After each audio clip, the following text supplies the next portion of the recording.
Hi, I'm Matt from Turbosmart, and with me, I've got the long-awaited eBoost 3. And now while it's clear that this thing looks amazing, there's more than just good looks hiding behind this full-colour LCD screen. So stick around to find out all the key features of Turbosmart's new flagship electronic boost controller. Now since our inception, Turbosmart's key focus has always been boost control. First with blow-off valves, then wastegates and boost tees, and of course, our iconic eBoost electronic boost controller. Controlling boost has always been the backbone of who Turbosmart is. And the latest iteration of our electronic boost control range is a leap forward in both technology and functionality. Introducing the eBoost 3. With its sleek ergonomic finish and massive capability set, the eBoost 3 will look right at home in your daily cruiser, a resto mod, or even in an all-out race car. Featuring a full-colour LCD screen, programmable shift lights and a rotating click bezel, making on-the-fly adjustments has never been easier. Designed to simplify even the most advanced tuning strategies, the eBoost 3 gives users the power to manage, map and compensate their boost with precision. Now, unlike traditional boost controllers, the eBoost 3 is capable of managing single and twin solenoid configurations with either 3-port or 4-port solenoids right out of the box. And with the addition of something like the Turbosmart Black Box, the eBoost 3 unlocks the possibility of electronic wastegate control. Following the success of its predecessor, the eBoost 3 has the ability of programming up to 6 independent boost groups, all configured by gear, RPM, time and more, with the help of the onboard 3-bar map sensor, all of which you can configure right within the unit itself through the intuitive menu system and the rotating click bezel. Just rotate the bezel to find the setting and click to go into it. It's that easy. Now, if you're planning on running more than 3-bar boost, that's okay, we've got you covered there too.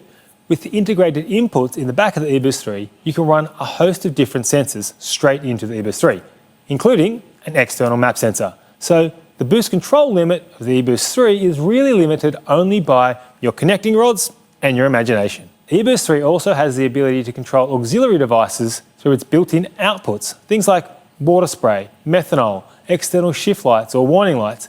Even nitrous injection can be switched on internally from the eBoost 3.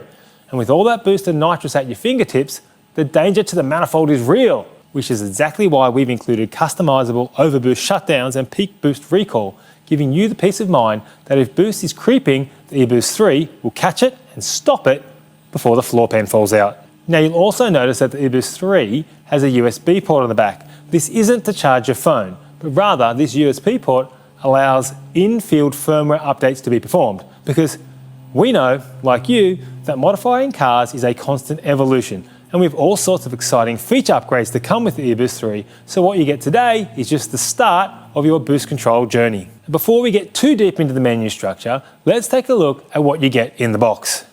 The eBoost 3 box comes jam-packed full of everything you need to get the eBoost 3 installed and up and running as quick as possible. We've got all of the plumbings and fittings, brackets to hold everything in place, 12.7 watt boost control solenoid, the wiring to connect the solenoid. Of course, we've got the main eBoost 3 unit itself, and if you're not quite sure where any of this goes, we've got the instructions and quick start guide. Okay, so let's power up the eBoost 3 and see how this rotating click bezel thing works. So I'm just powering up the unit using USB-C. We've got our landing page here, which has got boost RPM on it. We can rotate through the different screens, go into settings, click settings, say boost group 1, and I might want to change my set point here, click into the menu, use the rotating bezel to increase or decrease the numbers. That looks good. Click to OK, and then click and hold, moves back through the menus and back to my gauge page. So that's the basics of how to navigate your way around the eBoost 3, how we change boost settings, change the display settings, change our boost targets, boost groups. Everything is done through the unit itself using the rotating click bezel. So from a classic tough street car through to a modern high-performance build, this is the boost controller that you have been waiting for. With this many features in one unit, the eBoost 3 is boost control like you have never seen before. For more information, head over to the website, www.turbosmart.com, or follow us on all the socials. I'm Matt from Turbosmart. See you next time.